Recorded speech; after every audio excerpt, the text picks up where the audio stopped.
Chief dragged him into a blizzard, stopping only when a frozen hand appeared beneath the snow. A bookshelf crashed behind him as Chief slammed into his chest with every ounce of strength he had left. Dust filled the air, wood splintered across the stone floor, and an old letter slid into the firelight. The dog's painful cry echoed through the hidden room, but what Caleb read next made him forget everything else. What would you have done? The January wind swept across the truck stop outside Coeur d'Alene, Idaho, carrying the sharp smell of diesel fuel and melting snow.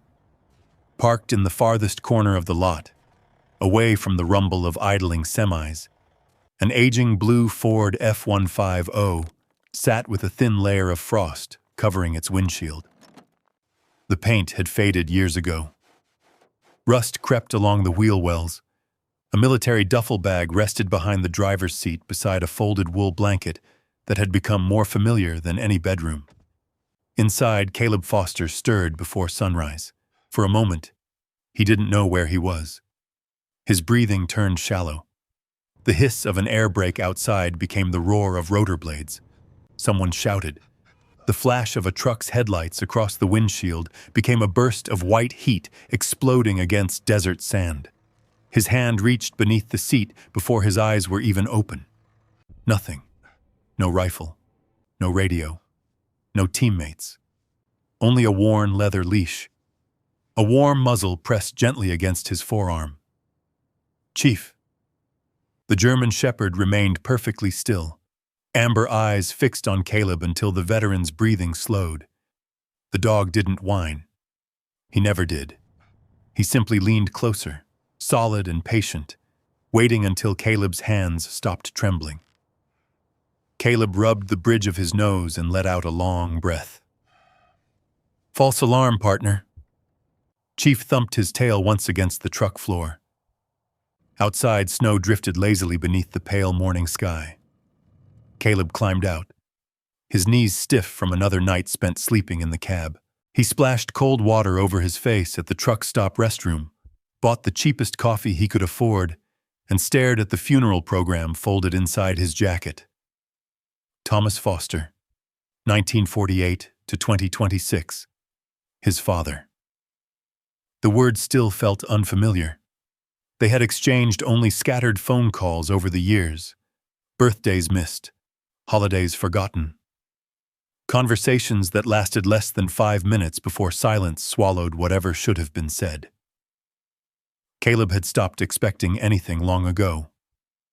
The funeral had been quiet, respectful. Strangers spoke warmly about Thomas Foster. Kind, dependable, generous. Caleb stood in the back pew wondering if they were talking about the same man. Chief waited outside the chapel, lying beside the truck as if he understood grief looked different on soldiers. By noon, Caleb sat inside the attorney's office. Dark walnut walls, leather chairs, the smell of polished wood and expensive coffee. His half-brothers looked completely at home. Derek Foster wore a tailored navy suit and checked investment reports between conversations. Logan leaned back comfortably, smiling whenever another asset was mentioned. The ranch transfers entirely to Derek. A nod. The lake house and investment portfolio will be divided equally. Another smile. The timber rights remain under Logan's management. Neither brother looked toward Caleb. He might as well have been another piece of furniture. Chief lay quietly beside Caleb's chair, ears flicking whenever voices grew louder. Finally, the attorney adjusted his glasses. There is one remaining property. Logan smirked. Oh, this should be good. The attorney unfolded another document. A cabin located within the Cabinet Mountains of northwestern Montana. Silence. Then laughter. Derek leaned back. You've got to be kidding. Logan shook his head. That old shack? Dad still owned it? The attorney nodded. It has remained in Mr. Foster's name for over 30 years. And who gets that masterpiece? The attorney turned toward Caleb. Mr. Caleb Foster. Another burst of laughter. Derek looked across the table. "Congratulations," Logan added with a grin. "Looks like Dad finally found something worthless enough to leave you." Even one of the assistants lowered her eyes to hide an awkward smile. Caleb didn't answer. He had learned years ago that silence often weighed more than arguments. The attorney slid a small envelope across the table. Inside rested an old brass key attached to a weathered leather tag. Cabinet cabin. Nothing more. The meeting ended minutes later. Outside, snowflakes drifted through the gray afternoon. Derek unlocked the newest luxury SUV in the parking lot. "If you decide to burn the place down," he called over his shoulder, "let us know first. Might improve the property value." Logan laughed as both vehicles disappeared onto the highway. Caleb stood alone. Again. Chief rose quietly and walked toward him. Instead of jumping into the truck as usual, the German Shepherd stopped in front of the brass key resting in Caleb's palm. The dog lowered his nose. He inhaled once, then again. His entire posture changed. His ears stood erect. Every muscle tightened. He lifted his head and stared north, not casually, not curiously, with absolute certainty. Caleb frowned. "What is it?" Chief ignored him. His eyes never left the distant mountains hidden beyond the horizon. A passing truck blasted its horn. Chief didn't flinch. He remained frozen, staring toward a place he had never been. Or so Caleb believed. After nearly a minute, the dog finally looked back at him. There was something unusual in those amber eyes. Recognition. Caleb slipped the key into his jacket. "Come on." Chief obeyed without hesitation, but before climbing into the truck, he glanced north one last time. Caleb noticed. He simply didn't understand it. Not yet. As the old Ford pulled away from the attorney's office, neither man nor dog realized that the smallest inheritance in Thomas Foster's estate would soon uncover the largest truth either of them had ever known. And somewhere beyond the snow-covered peaks of Montana, an old cabin had been waiting for them far longer than Caleb could possibly imagine. By the second morning, the highway had traded city traffic for endless stretches of frozen countryside. Snow blanketed abandoned fields, and distant mountains rose like silent walls against a pale winter sky. Caleb kept both hands steady on the worn steering wheel, while Chief rested in the passenger seat, his head lifted just enough to watch the road ahead. The truck's heater barely worked. Warm breath drifted from both man and dog as they drove north. Caleb hadn't spoken much since leaving Idaho. He had spent years learning how to live with silence. Silence never asked questions. Silence never reminded him of faces he couldn't forget. A faded highway sign welcomed them into western Montana. Another 100 miles remained before they would reach the Cabinet Mountains. Chief suddenly sat upright. His ears turned toward the windshield. He wasn't looking at another car. He was listening. Seconds later, the distant thumping of helicopter blades rolled across the valley. A rescue helicopter emerged over a nearby ridge, flying low through the snow-covered mountains. The sound struck Caleb like a bullet. His vision narrowed. The steering wheel disappeared. The windshield became desert heat shimmering above cracked earth. Rotor wash blasted sand into his face. Someone screamed over the radio. "Contact east! Contact east!" The Ford drifted toward the shoulder. Without thinking, Caleb slammed the brakes. Before the truck had completely stopped, he threw open the driver's door and dropped hard into the snow beside the engine block. His breathing turned sharp, eyes scanning, left ridge, tree line, possible firing positions. His body moved before thought could catch it. Years of training took over. Find cover. Observe. Clear sectors. Chief jumped from the truck. Instead of barking, the German Shepherd pressed firmly against Caleb's side. The dog leaned his full weight into him. Again. and again. Caleb's eyes searched empty hillsides where no enemy existed. The helicopter continued past without slowing. Its sound faded into the distance. Only then did Chief gently nudge Caleb's hand. The veteran blinked. Snow, pine trees, an empty highway. No smoke, no gunfire, no teammates calling his name. His shoulders slowly lowered. "I'm here." The words barely escaped his lips. Chief licked the back of his gloved hand once before quietly sitting beside him. Caleb remained in the snow for another minute. He hated moments like this. The war always arrived without asking permission. Sometimes it came through fireworks, sometimes through a slammed door. Today, it arrived on spinning helicopter blades. Eventually, he climbed back into the truck. He scratched behind Chief's ears. "Thanks."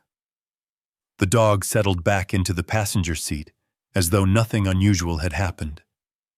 Neither of them mentioned the ghosts. By late afternoon, the road narrowed into a winding mountain pass lined with towering pines. Fresh snow covered every branch. Ice clung to rocky cliffs overlooking frozen streams that twisted through the valley below. Cell service disappeared. The radio dissolved into static. For Caleb, it felt strangely familiar. Isolation had become easier than conversation years ago. A weathered wooden sign finally appeared beside the road. Pine Ridge. Population 284. The town looked untouched by time. A white church overlooked the main street. An old feed store stood beside a gas pump that seemed older than Caleb himself. Smoke drifted lazily from stone chimneys. People waved at passing vehicles because there weren't many. Caleb stopped outside the only general store. As soon as he stepped inside, warmth wrapped around him. The smell of fresh coffee mixed with cedar wood and cinnamon. Chief followed close behind. An elderly woman stocking canned goods looked up first. She froze. Not because of the dog. Because of Caleb, you... She removed her glasses. "You're Thomas Foster's boy." Caleb hesitated. "I guess I am." Within seconds, two older men near the coffee counter turned toward him. One smiled warmly. "We've been wondering if you'd ever come." Caleb frowned. "You know who I am?" The older man chuckled softly. "Your father talked about you every single winter." Those words landed harder than any insult his brothers had thrown at him. "My father?" The woman behind the register nodded. "He never came through Pine Ridge without asking how things were going." Caleb slowly shook his head. "I think you've got the wrong person, no." She smiled gently. "Thomas carried your photograph in his wallet." Silence filled the room. Chief looked from one face to another before quietly sitting beside Caleb's boot. "He visited every month," another man added. "Sometimes twice during bad winters." Caleb stared at them. "For how long?" The answer came without hesitation. "Almost 15 years." His chest tightened. That couldn't be right. His father barely called, barely wrote, barely existed. Why would a man who never had time for his own son spend 15 years driving into an isolated mountain town? The woman reached beneath the counter and unfolded a hand-drawn map. Her finger traced a narrow logging road disappearing into the mountains. "This road will take you to the cabin." She hesitated before sliding the map across the counter. Then she added quietly, "When you get there, don't be too quick to judge what you see." Caleb looked up. "What does that mean?" The old woman exchanged a glance with the others. None of them answered. Instead, she smiled the same quiet smile. Some places keep their stories until the right person arrives. Chief stood before Caleb did. The German shepherd walked to the door without being called. Once outside, he turned immediately toward the snow-covered mountains. Not searching, not wandering, waiting. As if he already knew exactly where they were supposed to go. Caleb looked once more at the people inside the general store.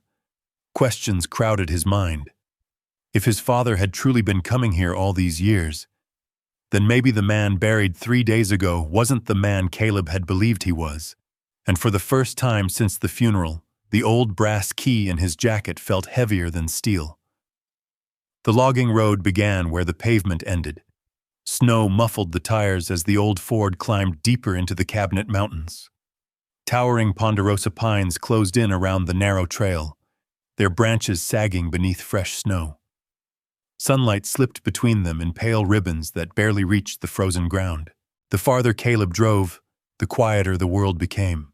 No traffic, no phone signal, no power lines, only the slow rhythm of the engine and the occasional crunch of ice beneath worn tires. Chief had not looked away from the windshield in nearly 20 minutes. His ears twitched at sounds Caleb couldn't hear. Twice the dog stood without warning and stared toward the woods before settling again. Caleb noticed. He said nothing. Old habits told him to trust the dog before trusting his own instincts. The road narrowed again until low branches scraped across the truck's roof. Finally, the trees opened into a small clearing. The cabin stood alone beneath a blanket of snow. It wasn't grand. It wasn't beautiful. Yet it wasn't abandoned either. Weathered cedar logs still stood straight despite decades of harsh winters. A stone chimney rose confidently above the roof. Snow rested neatly across the porch railing without signs of collapse. Smoke didn't rise from the chimney, but the place somehow refused to feel dead. It looked patient, as if it had expected someone to arrive. Caleb shut off the engine. Silence swallowed everything. Chief jumped down before Caleb opened his own door. Instead of running through the clearing, the German shepherd slowed to a careful walk. His nose skimmed the snow, back and forth, methodical, professional. Caleb watched with quiet curiosity. Chief wasn't exploring. He was inspecting. Years ago, during deployments, Caleb had seen military working dogs behave the same way before entering compounds. Searching, confirming, clearing. Without realizing it, Caleb slipped into the same mindset. He removed an old folding knife from his pocket. Eyes moving. Windows. Roofline. Tree line. No movement. No fresh smoke. No recent tire tracks. Only one set of older footprints nearly buried beneath several inches of snow. Weeks old. Maybe longer. He circled the cabin once before approaching the porch. Every corner. Every blind spot. Every possible angle where someone could hide. His breathing slowed naturally. The world narrowed into observation. A habit drilled into him through years of special forces training. Clear left, clear right. Watch the high ground. Never silhouette yourself in a doorway. He reached the porch. The old boards groaned softly beneath his boots. Chief remained below, staring toward the surrounding forest instead of following him. "What do you see?" The dog didn't answer. His ears remained fixed toward the western tree line. Caleb listened. Only wind. Nothing else. He unlocked the front door. The brass key turned surprisingly easily. The heavy wooden door opened with a tired creak. Cold air drifted from inside, carrying the scent of cedar, stone, and old paper. Dust floated lazily through shafts of afternoon sunlight. The cabin had been empty, but not forgotten. A sturdy oak table occupied the center of the room. A cast-iron stove stood beside a stone fireplace, large enough to heat the entire cabin. Shelves lined one wall, still holding faded books on forestry, local history, wilderness medicine, and military memoirs. A wool blanket remained folded neatly across the back of a leather chair. No broken furniture, no vandalism, No signs of decay beyond ordinary age. Someone had cared for this place. Caleb slowly walked through every room. Kitchen, 2 small bedrooms, storage closet, tiny bathroom supplied by an old gravity-fed water system. Everything simple, everything functional, nothing valuable. No hidden fortune, no explanation. Outside, Chief finally stepped onto the porch. Instead of entering immediately, he sniffed the doorframe, then the floorboards. His tail remained still. The dog moved directly toward the fireplace. He circled it once, twice, then lowered his nose to the stone hearth. Caleb chuckled quietly. Mouse? Chief ignored him. The dog sniffed along every edge of the fireplace before walking toward a stack of split firewood beside the wall. Again, he searched, slowly, deliberately, then returned to the fireplace. Again. Caleb unloaded his duffel bag from the truck. 1 blanket, 2 changes of clothes, medical kit, old army canteen, flashlight, a framed photograph of 6 young soldiers smiling beneath an Afghan sunrise. Only Caleb had come home. He placed the picture face down inside the bedroom drawer before closing it gently. Outside, daylight faded quickly. Mountain winters never waited. He carried more firewood inside and inspected the chimney before lighting the first fire. Within minutes, orange flames danced across the stone hearth. Warmth slowly pushed back the cold. Chief still hadn't moved far from the fireplace. He lay on the floor facing the flames, but his eyes weren't watching the fire. They were fixed on the stone beneath it. Almost waiting. Caleb opened one of the kitchen cabinets. Canned soup, coffee, dry beans. Someone had stocked the shelves before leaving. He frowned.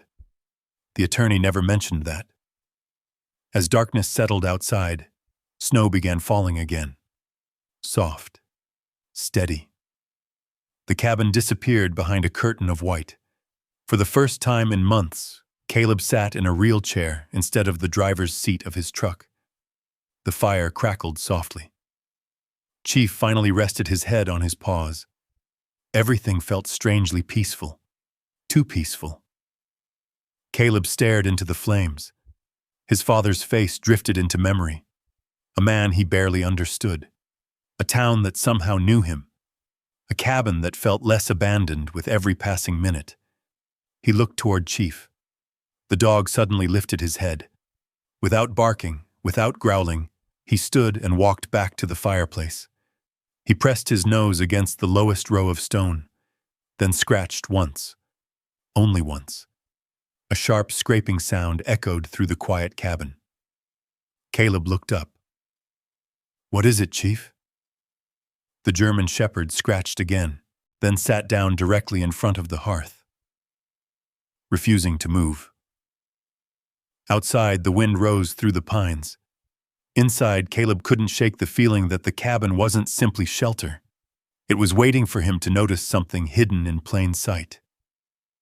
The fire burned low as midnight settled over the mountains. Outside, the wind gathered strength, rushing through the towering pines with a mournful whistle that echoed across the frozen valley. Snow tapped steadily against the cabin windows. Every now and then, a loose branch scraped across the roof before disappearing back into the darkness. Caleb lay fully dressed beneath 2 wool blankets in the smaller bedroom. Years had passed since Afghanistan, yet he had never learned how to sleep deeply. His boots rested beside the bed. His flashlight remained within reach. The folding knife sat on the nightstand. Old habits survived because they had once kept him alive. Chief wasn't in the bedroom. The German shepherd had refused every invitation to come inside. Instead, he remained stretched across the stone floor near the fireplace, exactly where he had settled earlier that evening. Watching. Waiting. Caleb closed his eyes. For a while, the crackling fire became almost comforting.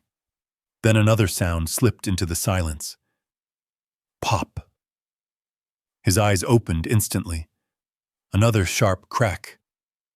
Not wood. Not the chimney.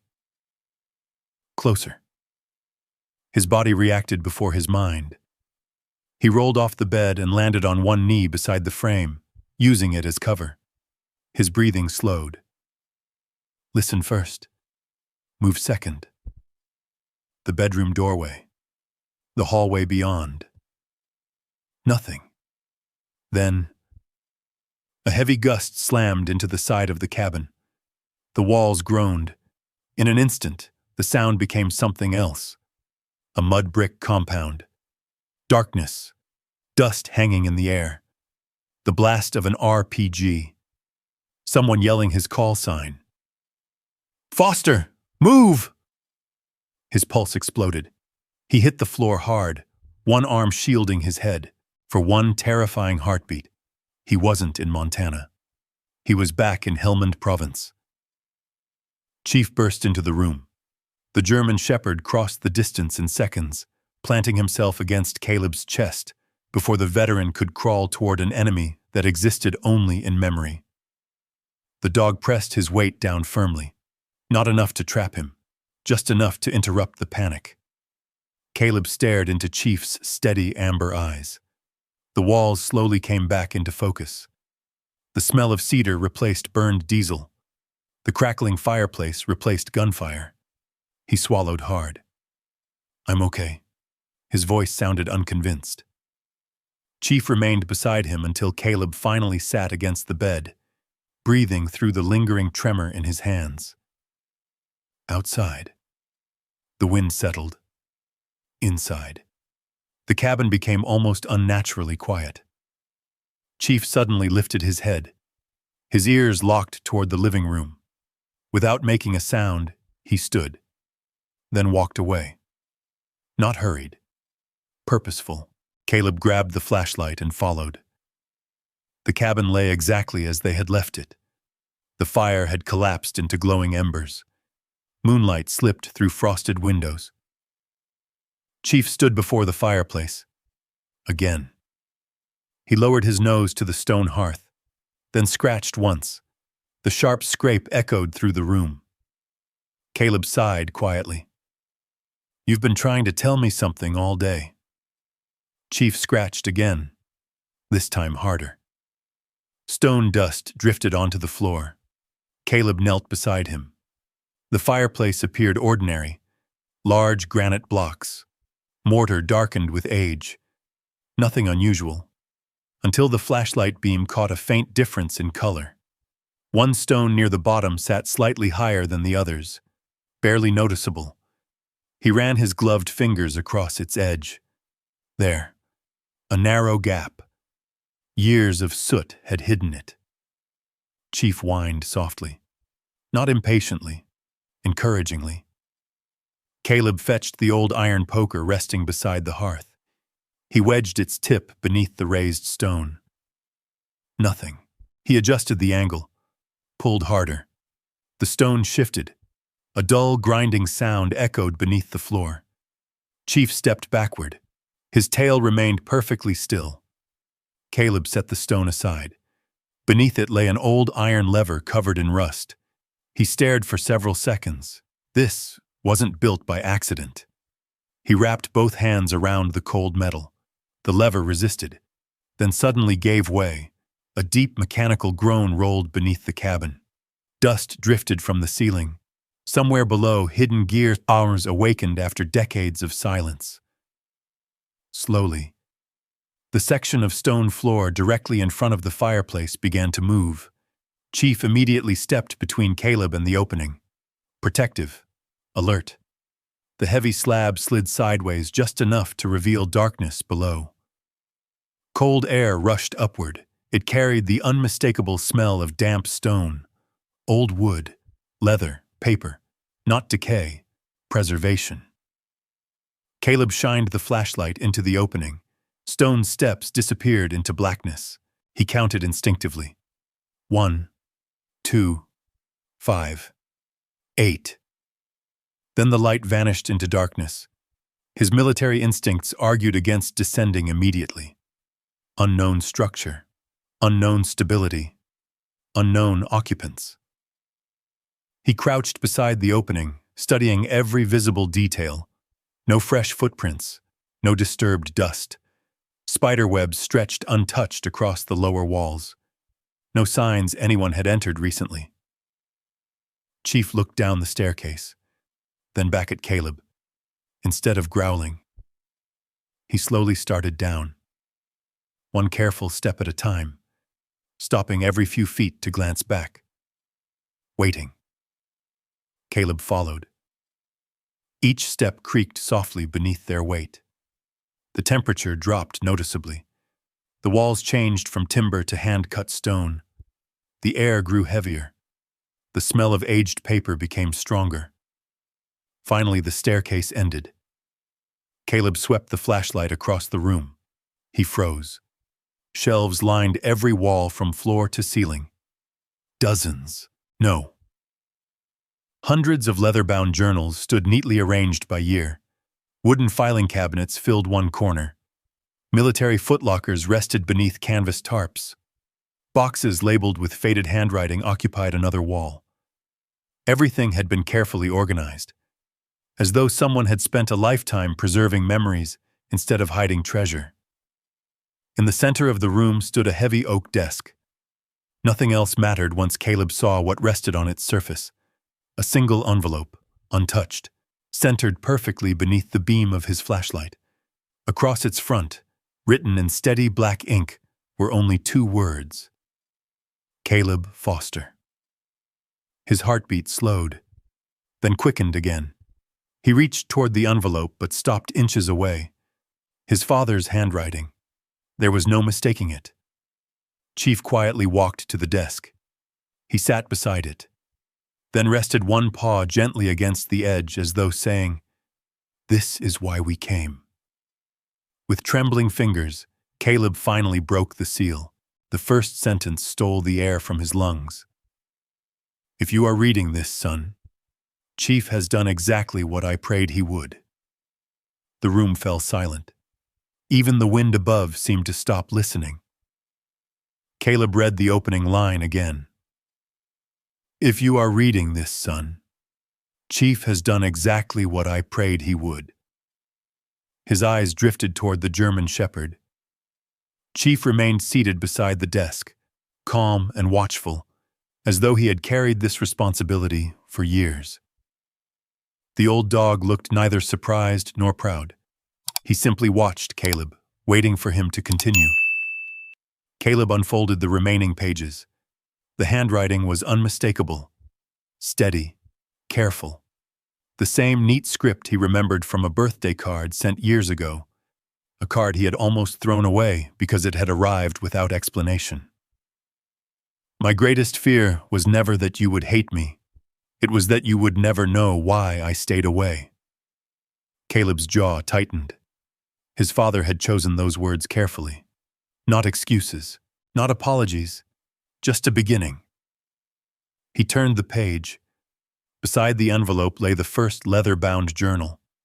Its cover was worn smooth by years of use. Inside, each entry carried a date. The earliest one was nearly 14 years old. The first paragraph made Caleb stop breathing. "Today I watched Caleb leave the VA clinic. He looked thinner than last month. He still scans every rooftop before crossing a parking lot. The war hasn't released him yet." Caleb slowly lowered the journal. No one had been there. He would have remembered. Wouldn't he? He picked it up again. "He never noticed my truck parked across the street. I suppose that's a blessing. If he had seen me, I don't know whether I would have had the courage to walk over." Caleb closed his eyes. Memory pulled him backward. The VA parking lot in Spokane. Rain falling. A long line of veterans waiting outside. He remembered feeling watched that day. He had turned twice. Seen nothing. His father had been there, watching from a distance. He opened another journal. March 14th. His old pickup broke down outside Sandpoint. Before sunrise, I paid the mechanic anonymously. The receipt simply says, paid in full. I know he will never know it was me. Caleb frowned. That repair had saved him from losing the truck. He had spent months wondering who had paid the bill. The mechanic had refused to say. Another entry. September 2nd. The pharmacy finally agreed to fill his prescription after someone covered the balance. I told them never to mention my name. His fingers tightened around the leather cover. Another. December 22nd.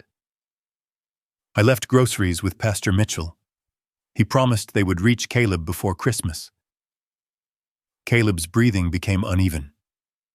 He remembered finding 2 boxes of food outside his truck that winter. He had assumed they came from a church charity. He never imagined. Another page. Another year. Another quiet sacrifice. Every few weeks. Every month. Sometimes only a few lines. Sometimes several pages. Always about him. Chief slowly stood and wandered among the shelves while Caleb continued reading. The dog paused beside one particular cabinet before lying quietly on the stone floor. Almost as if he'd spent countless hours in this room before. Caleb noticed, but remained lost inside the journals. One entry caught his attention more than the others. Today I heard he lost another friend from his unit. He didn't cry. The men who survive often stop crying long before the world thinks they should. Caleb swallowed hard. That had been Daniel, his team sergeant. Killed 2 years after they'd both come home. No newspaper had covered the funeral. Only former teammates had attended. How had his father known? He turned another page. I saw him today outside a grocery store. A shopping cart slammed against another cart. For everyone else, it was nothing. For Caleb, it became incoming mortar fire. He dropped to one knee before he even realized where he was. People stared. Some laughed. One little girl looked frightened. I wanted to walk over. Instead, I stayed hidden. I hate myself for that. Caleb stared at those words until they blurred. That day, he remembered every second. The embarrassment, the whispers, the shame. Someone had been there. His father. Watching. Unable to help or unwilling. He still didn't know which. Hours slipped away unnoticed. Journal after journal revealed moments Caleb had believed belonged only to him. The panic attacks, the sleepless nights, the jobs he lost, the truck that somehow kept running, the motel room that had been mysteriously paid for during one brutal January storm, the anonymous envelope containing gas money. None of it had been luck. His father had been quietly following his life through people who cared enough not to reveal the truth. Chief wandered back and rested his head against Caleb's shoulder.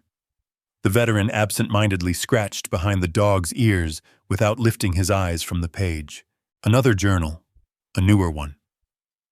The handwriting looked less steady. My doctor tells me my heart is failing faster now. There isn't much time. If I cannot tell Caleb myself, these journals must. Caleb felt something tighten deep inside his chest. He turned another page. He still believes I abandoned him. Perhaps he has every right. But someday he deserves to know that absence and indifference are not always the same thing. A log shifted upstairs in the fireplace. The dull thump echoed through the stone ceiling. Instinctively, Caleb looked toward the staircase. His breathing paused, then relaxed. Not incoming fire, just burning wood. He hated that his mind still measured every sound against war. He looked back at the journal. Near the bottom of the page, his father's handwriting suddenly changed. The letters pressed harder into the paper, uneven, as though written with trembling hands. If you have reached this page, son, You're probably asking the only question that truly matters. If I never stopped loving you, why did I never come home? Caleb's pulse quickened. He slowly turned to the next page, only to find it completely blank, except for a single sentence written across the center. The answer isn't in these journals. It's in the legal files. His eyes lifted toward the rows of filing cabinets lining the far wall. For the first time since entering the hidden room, Caleb realized the journals were only half the story. Somewhere inside those cabinets, someone had hidden the years that had been stolen from both father and son. Caleb crossed the underground room slowly, the beam of his flashlight drifting over rows of oak filing cabinets whose brass label holders had darkened with age. Every drawer was carefully marked in his father's handwriting. Medical, financial, property, correspondence, legal. His hand stopped over the final drawer. Legal. Chief rose from the floor before Caleb touched the handle. The German shepherd quietly moved toward the staircase leading back to the cabin above. He didn't bark. He simply stood there listening. Caleb noticed. Years of operating in hostile territory had taught him to trust subtle changes long before obvious danger appeared. You hear something? Chief's ears remained fixed upward. Nothing followed. Only the whisper of wind outside. Satisfied for the moment, Caleb pulled the drawer open. Neatly organized folders filled the cabinet. The first carried a familiar name, Caleb Foster. He opened it carefully. Inside were certified letters, court filings, copies of petitions, requests for visitation, medical evaluations. Each document bore his father's signature, one after another, year after year. The earliest request had been filed shortly after Caleb's mother died. Request denied. The next. Visitation postponed. Another. Correspondence returned unopened. Another. Guardian objection sustained. Caleb's stomach tightened. His father hadn't disappeared. He had been fighting. He kept reading. Every few months another attempt appeared. Another lawyer. Another motion. Another appeal. Everyone ended the same way. Denied. Blocked. Delayed. A thin envelope slipped from one folder onto the stone floor. It had never been opened. The front carried Caleb's name in faded blue ink. He unfolded the letter. Son, your graduation is next week. I don't know if they'll allow me to attend, but I'll be there anyway. If you don't see me, don't think I forgot. I'll be somewhere nearby. Caleb closed his eyes. Graduation. He remembered scanning the crowd only once. No father, no family, no one. Only now did another memory surface. A dark pickup parked across the football field. A man standing beside it. Too far away to recognize. He had looked only briefly before walking away. The letter slipped from Caleb's fingers. Another folder. Another discovery. Receipts from private investigators. School reports. Medical updates. His father had quietly followed every chapter of his life. Never to control him. Only to know he was alive. Then one document stopped him cold. Its heading read, Protective Family Trust. Beneath it appeared 3 names, Thomas Foster, Elaine Foster, Derek Foster, Logan Foster. Attached to the trust was a handwritten note. Elaine insists any contact with Caleb will destroy this family. The boys agree. I no longer recognize my own home. Caleb's jaw tightened. He turned another page. Minutes from meetings with attorneys. Letters exchanged between Elaine and legal counsel. One sentence had been highlighted by his father years ago. Any continued relationship with Caleb Foster may jeopardize existing inheritance arrangements. The room suddenly felt much colder. It had never been about reconciliation. It had been about money. His half-brothers hadn't merely ignored him. They had benefited from keeping him away. Chief growled, low, barely audible. Caleb looked up instantly. The dog now faced the staircase. Every muscle along his back had stiffened. The growl stopped. Chief sniffed once, then trotted silently up the steps. Caleb grabbed the flashlight and followed. Halfway up, Chief froze. The cabin above remained dark except for fading embers inside the fireplace. Snow tapped softly against the windows. Nothing moved. Caleb crouched instinctively near the top step. He listened. Wind, timbers settling. Then, crunch. Outside. Not the random fall of snow from branches. A deliberate step. His heartbeat slowed rather than quickened.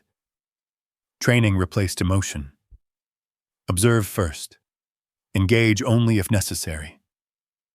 He extinguished the flashlight. Moonlight filtered faintly through the windows. Chief stood motionless beside the front door. Another crunch, this time nearer the woods behind the cabin. Someone was walking. Slowly, carefully, not toward the porch, around the cabin. Caleb eased beside the nearest window without silhouetting himself against the glass. Only a narrow glance. The clearing appeared empty. Fresh snow reflected pale moonlight. Then, movement. A dark figure disappeared behind a cluster of pines nearly 60 yards away. Too far to identify. Too deliberate to be wildlife. Chief released another low growl. The figure vanished. Seconds later, an engine started somewhere beyond the trees. Not close. Hidden. Its headlights never appeared. The vehicle drove away using what sounded like an old logging road. Silence returned. Caleb opened the front door. Cold air rushed inside. Chief bolted into the snow. "Chief!" The dog ignored the command. He raced toward the western tree line where the stranger had disappeared. Caleb followed, boots sinking into fresh powder. Branches whipped against his jacket. Chief suddenly yelped. A sharp, painful cry shattered the stillness. Caleb sprinted. He found the German shepherd struggling beside a fallen pine. A thin steel cable had tightened around Chief's front leg. A wire snare, hidden beneath loose snow. Not meant for deer. Placed exactly across the narrow path leading toward the woods. Someone had expected pursuit. Easy. Easy, buddy. Chief never snapped. He lay still, trusting Caleb completely. Caleb removed his gloves. The cable had cut through fur and into skin. Blood darkened the snow. His movements became automatic. Expose the wound. Control bleeding. Check circulation. He retrieved the compact trauma kit from his jacket. Combat gauze, pressure dressing, elastic wrap. The same sequence he'd performed countless times overseas. Only this patient had 4 legs. Chief rested his head against Caleb's shoulder while the bandage was secured. When it was finished, the old dog licked Caleb's wrist once. "I'm sorry." The words escaped before he realized he had spoken them. He looked toward the dark forest.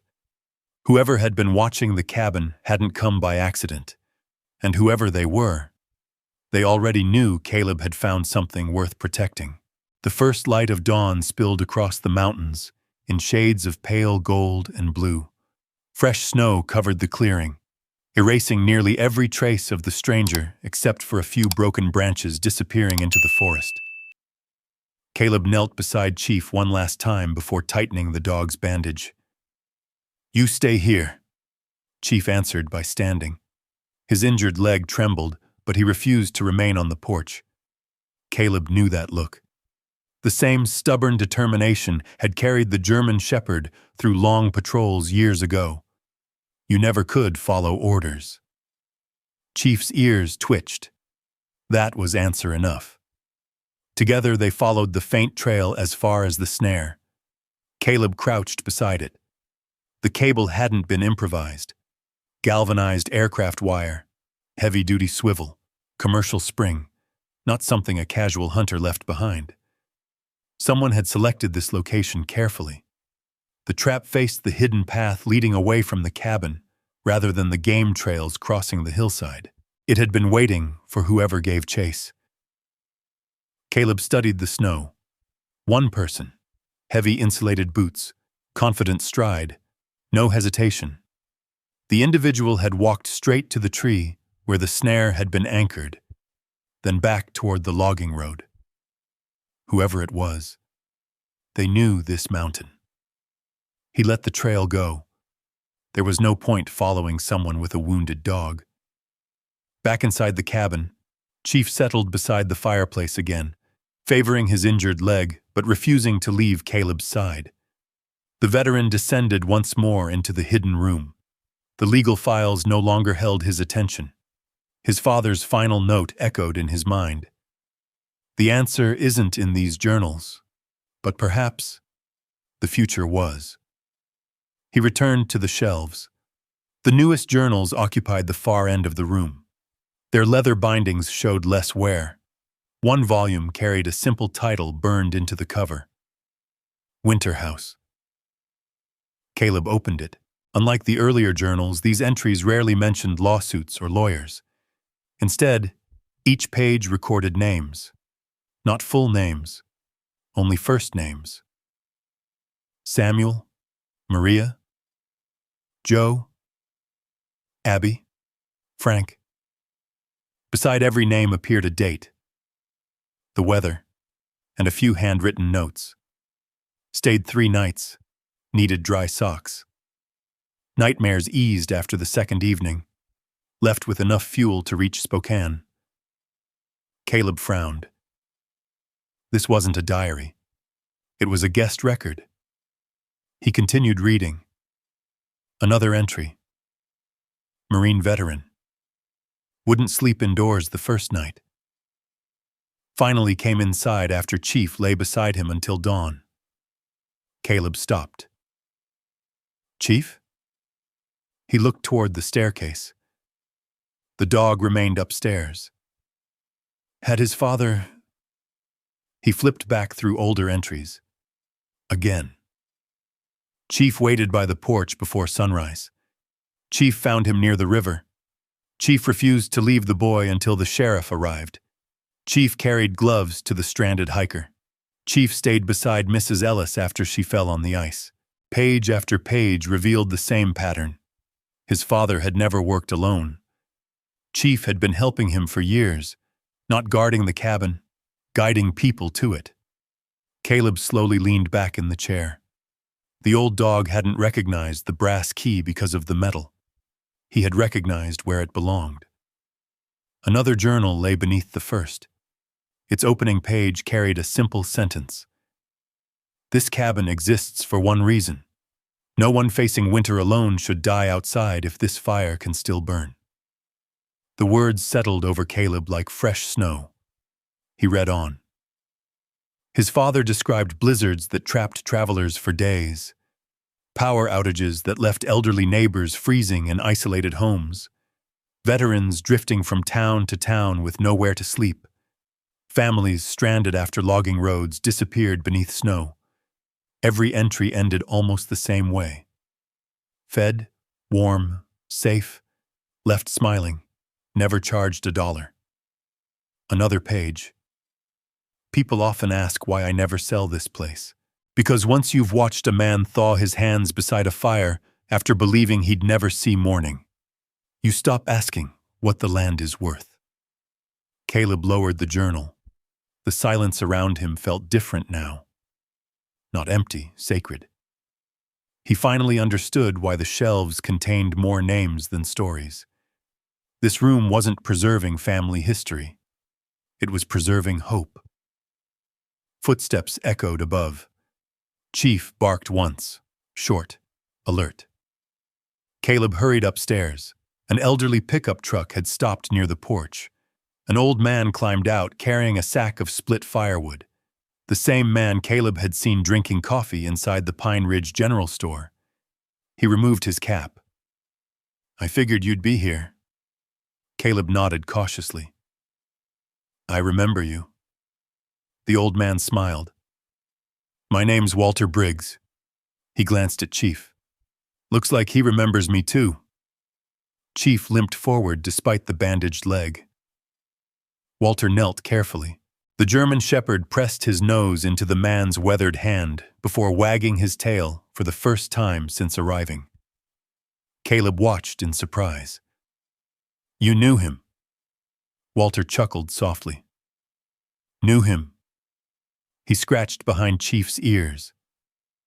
"I watched this old fellow grow from a clumsy pup into the smartest dog these mountains ever saw." Caleb stared. "My father brought him here." "Every month?" Walter nodded. "Sometimes twice." He looked toward the cabin. "Your dad always said Chief knew trouble before people did." Walter's eyes drifted across the clearing. His smile slowly faded. "He also said that if Chief ever came back here with you, it meant Thomas was gone." Neither man spoke for a long moment. Finally, Walter looked directly at Caleb. "Your father didn't build this place to hide from the world." He pointed toward the mountains stretching beyond the trees. "He built it so people who'd lost everything could find one more chance." Caleb looked back at the fire glowing inside the cabin, then at the journals waiting below, then at Chief. The old dog quietly settled beside the porch, as though guarding a duty he had never forgotten.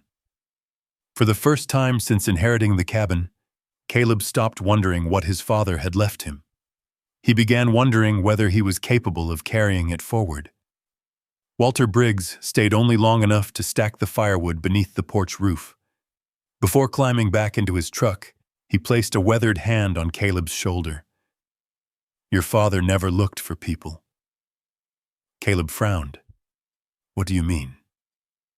Walter smiled faintly. "The mountain always brought them." Then he drove away, leaving fresh tire tracks that disappeared beneath another curtain of falling snow. By late afternoon, thick gray clouds swallowed the sun. The temperature dropped sharply. Snow came sideways now, driven by fierce mountain winds that bent the tops of the pine trees. Caleb secured the shutters, checked the chimney, and split enough firewood to last several days. Old instincts had returned without effort. Prepare before the storm, never after. Chief followed him everywhere despite the bandaged leg. Whenever Caleb carried wood, Chief limped behind him. Whenever Caleb checked the generator shed, Chief inspected the surrounding tree line. The old dog refused to rest. That evening, the weather radio crackled to life. Winter storm warning. Whiteout conditions. Avoid all travel. Static swallowed the rest. Caleb glanced toward the mountains. Nobody should have been outside. Not tonight. Hours passed. Darkness settled early. The cabin glowed with warm firelight while snow piled against the windows. Chief slept beside the hearth.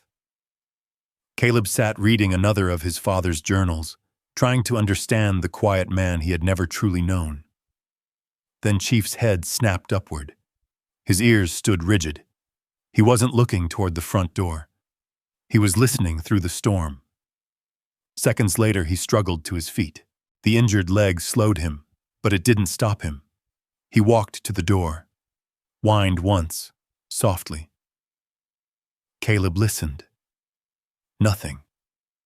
Only the roar of wind. Chief whined again, more urgently, then scratched the door. Caleb opened it. A blast of icy air rushed inside. Snow instantly covered the floorboards. The forest beyond had vanished into white. Visibility couldn't have been more than 30 yards. You hear something? Chief stepped onto the porch. His nose lifted into the wind. He sniffed, turned west, then looked back at Caleb, waiting. The veteran hesitated only a second before grabbing his winter pack. Flashlight, first aid kit, emergency blanket, handheld radio. He slipped on snowshoes and clipped a leash to Chief's harness. The dog pulled gently. Not running. Leading. They entered the storm. Within minutes, the cabin disappeared behind them. The world became nothing but blowing snow and towering shadows. Caleb trusted Chief completely.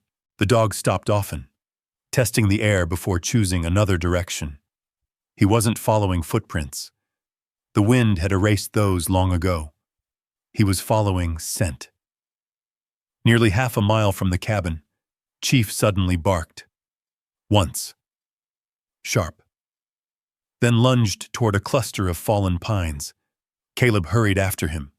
His flashlight caught something beneath the tangled branches. A boot, then a hand. A man lay trapped beneath the trunk of a fallen spruce. His beard was coated in ice. One shoulder pinned beneath the tree. His lips had turned pale. Caleb dropped beside him. "Sir?" The man's eyes fluttered open. "Didn't think." His voice barely formed words. "Anyone would come." "I'm Caleb." No response. The man's breathing was shallow. Caleb quickly checked for major bleeding. None. Pulse weak. Skin freezing. Hypothermia before trauma. He assessed the tree. Too heavy to lift completely. He searched for leverage. A broken branch. A length of dead timber. Using it as a pry bar, he shifted the trunk just enough for the trapped shoulder to slide free. The man cried out. Good. Pain meant he was still fighting.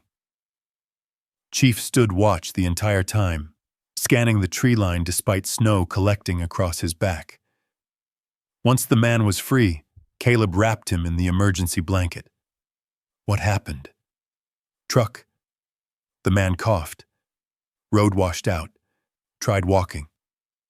Caleb nodded. Bad decision. Common one. He pulled the injured man's arm across his own shoulders. The climb back to the cabin felt twice as long. Wind pushed against them relentlessly. Several times the stranger stumbled. Every time Chief circled back, nudging the man's leg as though refusing to let him fall. Finally, a faint orange glow appeared through the storm. The cabin. Caleb almost smiled. Inside, warmth returned slowly. Wet clothes hung beside the stove. Hot broth simmered over the fire. Chief lay beside the stranger until the man's shaking finally eased. Hours later, after color returned to his face, the man introduced himself. Name's Hank. He stared at the fire for a long moment. Marine. Caleb looked up. What years? Second Fallujah. Caleb nodded quietly. Neither man said anything else. They didn't have to. Some conversations happened without words. Near midnight, Hank drifted into exhausted sleep beneath thick blankets. Caleb remained awake in the chair beside the fireplace. The storm continued outside. The weather radio suddenly crackled. Rescue helicopter. The transmission dissolved into static. The words were enough. Rotor blades filled Caleb's mind. Flashing lights. Dust. Blood. A medic shouting over the noise. He gripped the arms of the chair until his knuckles turned white. His breathing shortened. The room blurred. Before panic could consume him, something warm rested across his boot. Chief. The old German shepherd hadn't made a sound. He simply placed one paw gently against Caleb's foot, grounding him, holding him in the present. Caleb looked down. The dog's amber eyes reflected the firelight. Steady. Calm. patient, just as they had been on countless nights before. Slowly, the helicopter faded. The cabin returned. The fire crackled softly. Hank slept peacefully. Outside, snow continued to fall. Caleb reached down and rested his hand on Chief's head. His father had once written that this cabin existed so no one would face winter alone. Tonight, for the first time in years, neither did Caleb. Morning arrived quietly. The storm had passed, leaving the Cabinet Mountains wrapped in fresh white snow that glittered beneath a clear blue sky. Smoke rose steadily from the stone chimney, drifting lazily into the cold air. Inside, Hank sat at the kitchen table with both hands wrapped around a steaming mug of coffee. His face carried the weathered lines of a man who had seen too many winters alone. "I owe you my life," he said. Caleb shook his head. "You would have done the same." Hank smiled faintly. "Maybe once." His eyes drifted toward Chief, who lay beside the fireplace with his bandaged legs stretched comfortably across the floor. "But him." He nodded toward the German shepherd. "He found me before you did." Chief lifted one ear, but didn't move. After breakfast, Caleb walked Hank to the old logging road where county snow crews had finally reopened a narrow lane. Before leaving, Hank reached into his worn backpack and removed a faded Marine Corps challenge coin. He placed it on the porch railing. "I've carried this since Iraq." Caleb immediately pushed it back. "No." Hank smiled. "It belongs here now." Caleb looked confused. Hank glanced toward the cabin. "Some places earn things."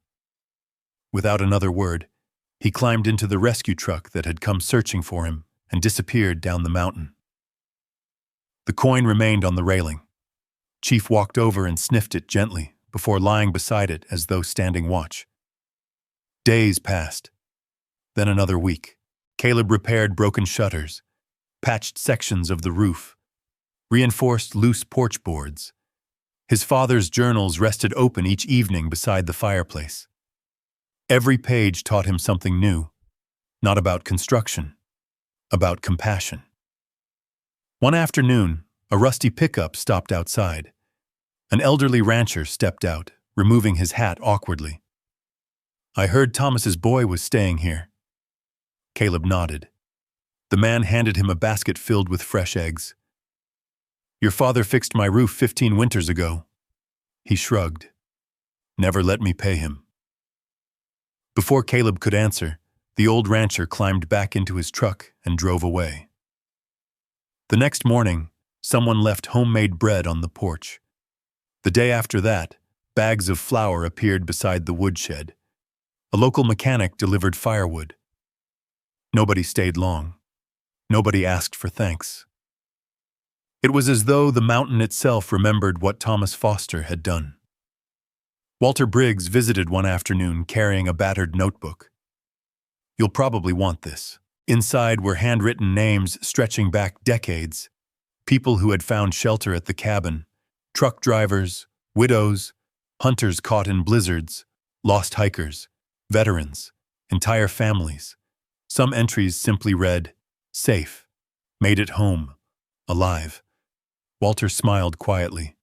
Folks around here never forgot. Caleb stared at the pages. "Why didn't anyone tell me?" Walter looked toward the mountains. Thomas figured kindness counted more if nobody talked about it. That evening, another knock came at the door. This time it was a young woman carrying a sleeping toddler beneath a heavy winter coat. "I'm sorry." She looked embarrassed. "The gas station in Pine Ridge said..." She hesitated. "They said this place might help." Caleb remembered the journals. Every story had started almost exactly the same way. Someone uncertain. Someone cold. Someone with nowhere else to go. He stepped aside. "Come in." Relief flooded across the woman's tired face. She introduced herself as Emily. Her car had broken down 30 miles south. The repair shop couldn't reach it until morning. She had spent her last dollars paying for a tow. Chief limped over carefully. Instead of approaching Emily, he walked directly to the little boy. The child opened sleepy eyes. Without fear, he wrapped tiny arms around the German shepherd's neck. Chief remained perfectly still. Caleb smiled before he realized he was smiling. That night, the child slept beside the fireplace while Emily rested in the upstairs bedroom. No questions, no paperwork, no explanations, only warmth. The following morning, Emily quietly folded the blankets before leaving. She tucked a handwritten note beneath the coffee mug. "Thank you for opening your door before asking for my story." Caleb read the sentence twice, then placed the note inside one of his father's journals, the first page of a new chapter. As February drifted toward March, more people arrived. A retired logger stranded after sliding into a ditch, an elderly couple whose furnace had failed during a cold snap, another veteran who never removed his coat and spoke only 3 words during 2 days at the cabin. Chief welcomed every one of them the same way. He waited on the porch, tail wagging gently, never barking, always watching the road. Word spread quietly through the mountain communities. There was a cabin where nobody asked why you needed help. There was always coffee, always a warm fire, always a German shepherd waiting at the porch. Caleb never advertised. He never intended to. The mountain simply kept sending people. One evening, as sunset painted the snowy peaks in shades of orange and crimson, Caleb noticed Chief standing unusually still near the edge of the clearing. The old dog wasn't watching the road. He was staring toward the western ridge, the same direction where the stranger had vanished weeks earlier. His ears rose. The low growl returned. Caleb followed his gaze. Far beyond the trees, a pair of binoculars caught the last rays of sunlight. A brief flash, then disappeared. Someone was watching the cabin again, and this time, they weren't hiding by accident. Caleb didn't move. Years of Special Forces training had taught him one lesson above all others. The first person to move often gave away the advantage. He rested one hand lightly on Chief's neck. The old German shepherd remained perfectly still despite the low growl vibrating deep inside his chest. The flash from the binoculars never appeared again. Whoever had been watching understood they had been seen. The mountain swallowed them. "Come on," Caleb said quietly. Chief hesitated. Only after another careful scan of the tree line did the dog turn toward the cabin. That night, Caleb extinguished every unnecessary light. The fire still burned, but thick curtains covered every window. Instead of sleeping upstairs, he settled into the leather chair facing the front door. Chief lay beside him. Neither of them truly slept. Just before dawn, headlights climbed the logging road. Not one vehicle. 3. Chief was already standing before the first engine shut off. The growl returned, this time louder. Caleb stepped onto the porch. A black pickup stopped first. Behind it came 2 SUVs coated with road salt. The driver's door opened. Derek Foster climbed out wearing an expensive wool coat that looked painfully out of place in the mountains. Logan followed, glancing around the property with open disgust. 3 other men climbed from the remaining vehicles. Heavy boots, work jackets, crowbars and tool bags resting openly in the truck beds. Not contractors, not friends. Men hired for a job. Derek forced a smile. "So this is where you've been hiding." Caleb didn't answer. Logan looked toward the cabin. "I'll admit," he laughed quietly. "It looks better than I expected." Chief stepped forward. The German shepherd didn't bark. He simply positioned himself between Caleb and the visitors. The message was unmistakable. Walter Briggs had once said, "Chief knew trouble before people did." Caleb believed him now. Derek spread his hands. We're not here to fight. No? Caleb replied. Then why bring 3 extra men? No one answered. Instead, Derek reached into his coat and produced several folded papers. We've had the property evaluated. He held them out. You don't belong up here. You've never managed land. You've barely managed your own life. Logan smirked. We'll buy the place. Caleb didn't even look at the papers. It's not for sale. Derek's smile disappeared. You haven't even asked the price. I don't need to. Silence stretched between them. Snow drifted quietly through the clearing. Finally, Logan shrugged. Fine. He looked toward the hired men. Let's have a look around.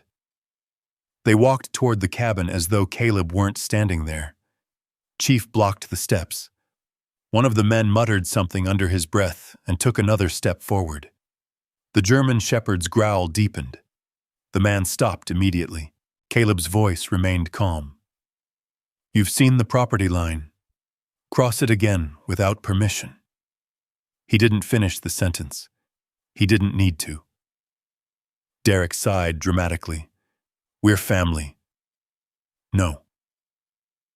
Caleb answered quietly. We share blood. That's different. The tension might have ended there. Then one of the hired men noticed the loose stone beneath the fireplace. The floor's been disturbed. Logan turned immediately. I told you. He looked triumphantly at Derek. There's something hidden here. Before Caleb could react, 2 men shoved past him into the cabin. Chief exploded into motion. Despite the injured leg, he sprinted through the doorway. Caleb followed. The strangers reached the fireplace. One grabbed the iron lever. The hidden staircase began sliding open. So there is a basement, Logan whispered. He rushed toward the opening. The hired men crowded behind him. The underground room echoed with hurried footsteps.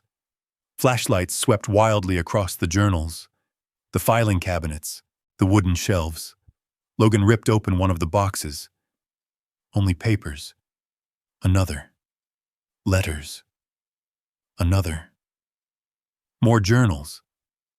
His face twisted with frustration. Where's the money? Derek searched another shelf. Gold? Cash? Stock certificates? Nothing. Only decades of handwritten records. Only names, stories, letters, lives. The deeper they searched, the angrier they became. This can't be all there is. One of the hired men yanked a heavy bookshelf away from the wall. Its old supports groaned. Caleb saw it first. The entire shelf leaned forward. Move! He lunged toward the man. At the same instant, Chief slammed into Caleb's side with every ounce of strength left in his aging body. The impact knocked Caleb backward onto the stone floor. The bookshelf crashed where he had been standing a heartbeat earlier. The sound thundered through the underground room. Dust exploded into the air. Then came another sound. A sharp cry.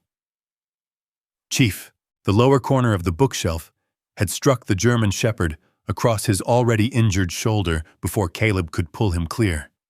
Chief! Caleb dropped to his knees. The old dog struggled to stand, failed, then tried again. His breathing came fast. One front leg refused to bear weight. Rage filled the room, not Caleb's. Walter Briggs stood at the top of the staircase. Behind him came 6 people from Pine Ridge. The elderly rancher, the mechanic, Emily, Hank. Others Caleb had helped over the past weeks. Someone had called them. Walter's voice echoed through the hidden room. You fools.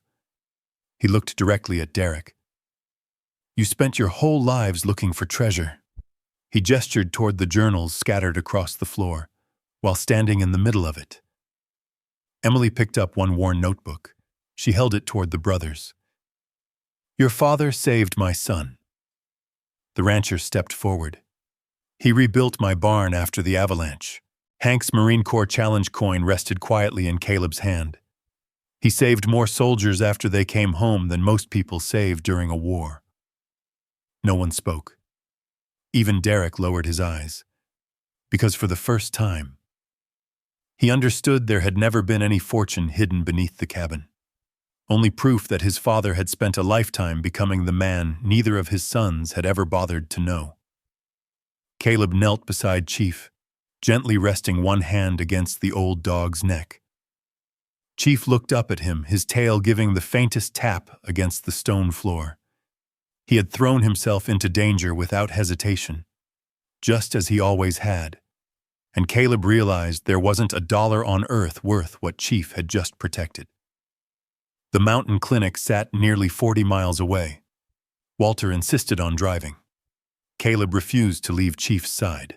The old German shepherd lay quietly across the back seat of Walter's pickup, his breathing slow but steady as fresh bandages wrapped around his injured shoulder.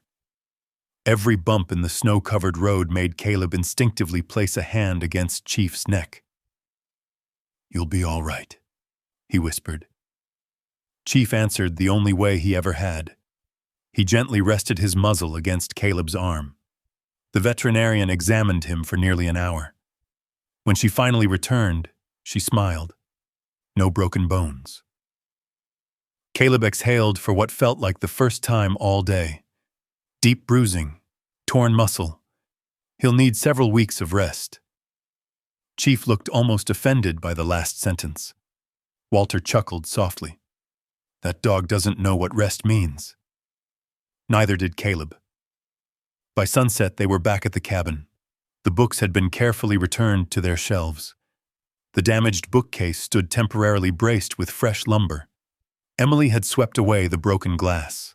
Hank repaired the hidden stair rail before leaving that afternoon. Without anyone saying so, the people Thomas Foster had once helped had quietly become the people protecting his legacy. As Caleb settled Chief onto a thick blanket beside the fireplace, headlights appeared outside once again. This time there was only one vehicle, the attorney. He stepped onto the porch carrying a weathered leather document case. "I should have come sooner." Caleb opened the door. "You found something?" The older man nodded. "I was going through your father's private safe after everything that happened." He removed a sealed envelope. The paper had yellowed with age, but the handwriting remained firm. "To my son." Caleb recognized it instantly. His father's hand. The attorney hesitated. "He specifically instructed me to deliver this only if you chose to keep the cabin." Caleb looked toward the fire, toward Chief, toward the hidden room beneath the stone floor. There was never another choice. The attorney smiled sadly. "I think your father knew that." After he left, silence settled over the cabin once more. Snow drifted outside the windows. The fire crackled softly. Chief slept peacefully despite the heavy bandage around his shoulder. Caleb sat alone in his father's old leather chair before finally breaking the seal. The letter unfolded slowly. There were only a few pages. No legal language. No explanations. Just a father speaking to his son. "Caleb, if this letter has reached your hands, then Chief found you. I trusted he would. He always had better instincts than I did." Caleb smiled through tired eyes. His father continued. "I know Derek and Logan will take everything they believe has value. Let them. They have spent their lives measuring wealth by what can be counted." Caleb paused. Outside, the wind whispered through the pines. Inside, only the turning pages disturbed the silence. "I wanted to leave you something they could never understand. Not because I loved them less, but because only you knew what it meant to sleep without knowing where morning would find you." Caleb's throat tightened. His father had known. Not just about the truck. Not just about the loneliness. Everything. You know what winter feels like when there is no warm place waiting. You know what silence sounds like after war. You know how quickly a stranger can become family when someone simply opens a door.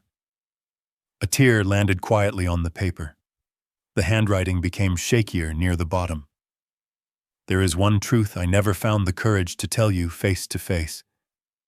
Chief was never just my dog. After he retired from military service, an old friend asked whether I would give him a peaceful home. Instead, he became my partner. For years, he walked these mountains beside me. He found lost children before search teams did. He led stranded travelers back through blizzards. He sat beside veterans who couldn't sleep. He knew this cabin better than I ever could. Caleb slowly looked toward the sleeping German shepherd. Chief stirred slightly, but didn't wake. His father had trusted the old dog with something greater than protection. Direction. Purpose. The final page waited. Caleb unfolded it carefully.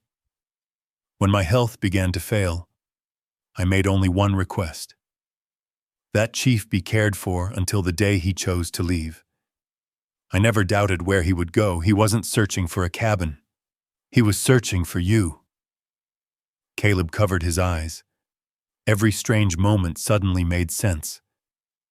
The brass key, the fireplace, the hidden staircase, the journals. Chief had never been discovering the cabin. He had been bringing its next keeper home. The final paragraph was written in noticeably weaker handwriting. Son, I could never return the years we lost. No father can. But perhaps purpose can heal what time cannot. Keep the fire burning. Not for me, not for our family. For the next weary traveler who believes the world has forgotten him. Because I promise you, someone once did the same for us. There was no signature, only a single fingerprint pressed into the corner of the page beside the words, "With love, Dad." Caleb lowered the letter. The fire burned quietly. Chief opened one sleepy eye. Their gazes met across the room. Without speaking, Caleb crossed the floor and knelt beside him. He wrapped one arm gently around the old German shepherd's neck. Chief leaned against him with the same quiet trust he had shown since the day they first met. Neither of them had reached this cabin by accident. One had carried the memories. The other had carried the way home. And together, they had finally found both. 1 year later, winter returned to the Cabinet Mountains. Snow rested quietly across the pines, covering the old logging road in a blanket of white. Smoke curled from the stone chimney just as it had the day Caleb first arrived, only now the cabin no longer felt forgotten. It felt alive. The porch had been repaired. The roof no longer leaked. Fresh stacks of split firewood stood beneath a new shelter Caleb had built during the summer. A handmade wooden sign hung beside the front door. No advertisements. No business name. Only 3 carved words. Keep the fire burning. Inside, laughter drifted through the warm room. Emily and her little boy were helping prepare supper after stopping by on their way to visit family. Hank sat near the fireplace, arguing good-naturedly with Walter Briggs over whose coffee tasted worse. The elderly rancher had arrived that morning with fresh venison, insisting that nobody should spend the first snow of the season eating canned soup. The cabin had become exactly what Thomas Foster had hoped. Not a monument, a home. Chief slowly crossed the room. His shoulder had healed, though a slight limp remained whenever the weather turned cold. Caleb noticed it every morning, but the old German shepherd never seemed bothered. He still made his rounds before sunrise, checking the porch, the woodshed, and the trail leading into the forest. Old soldiers rarely forgot their routine. Neither did old military dogs.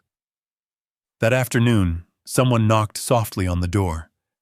Caleb opened it to find a young man standing outside beneath a layer of fresh snow. He couldn't have been more than 25. An old army backpack hung from one shoulder. His eyes never quite settled in one place. "Sorry to bother you," he said quietly. "I was told—" He hesitated. "Someone here helps veterans." Caleb looked at him for only a second. He recognized the 1,000-yard stare, the restless hands, the way the young man instinctively checked the tree line before stepping inside. He had once done the same thing. "You found the right place." Without another question, Caleb stepped aside. "Come on in." Warm air rolled across the porch. The young veteran stood frozen for a moment. Then he crossed the threshold. Chief limped forward slowly. Instead of greeting Caleb, the German shepherd stopped beside the stranger and gently leaned against his leg. The young man's shoulders dropped. For the first time since arriving, he smiled. Only a little, but it was enough. Later that evening, while snow drifted quietly outside, everyone gathered around the fireplace. Nobody spoke much. They didn't need to. The crackling fire filled every silence that words could not. Caleb reached into the drawer beside his father's old chair and removed the Marine Corps Challenge coin Hank had left months earlier. Beside it rested Emily's handwritten note, Walter's guest ledger, Thomas's final letter, and the first journal Caleb had begun writing himself. He opened it to the newest page. Date, weather, first snowfall.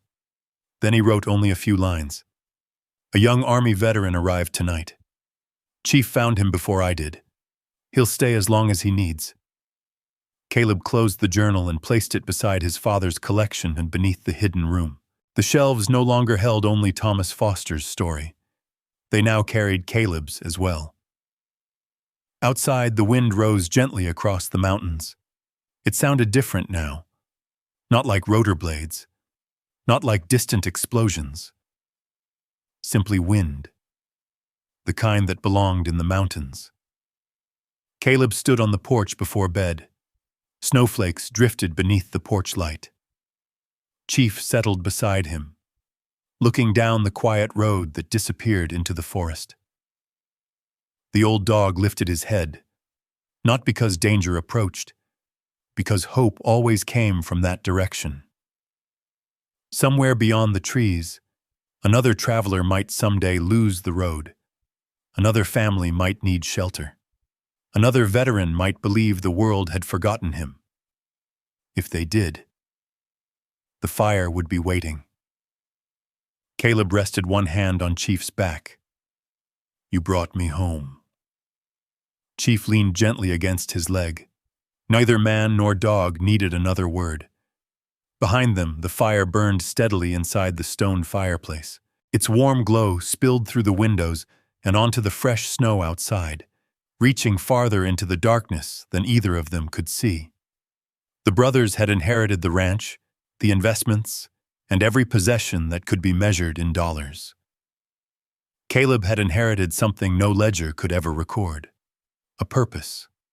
A place where strangers became neighbors. Where forgotten people found warmth. Where broken hearts were given time to heal. And where one faithful German shepherd had quietly fulfilled the final promise he had made to the only two men he had ever called family. Long after the lights in the cabin went out, the fire continued to glow, just as Thomas Foster had hoped, just as Caleb Foster had promised. And as another winter settled over the mountains of Montana, its light remained visible through the trees, a silent reminder that sometimes the greatest inheritance is not something you own. It is the door you choose to leave open for someone else. If this story touched your heart, leave a simple one in the comments. It doesn't have to be long. That single number lets us know you believe kindness still matters, and that no one should have to face life's hardest winters alone. And if you've ever known someone like Caleb, or a loyal friend like Chief, we'd love to hear about them. Your story might be the encouragement someone else needs today. Don't forget to subscribe and turn on notifications, because the next story is already waiting, and it might remind you that hope often appears when you least expect it. Until next time, Take care of yourself, take care of the people around you, and always keep the fire burning.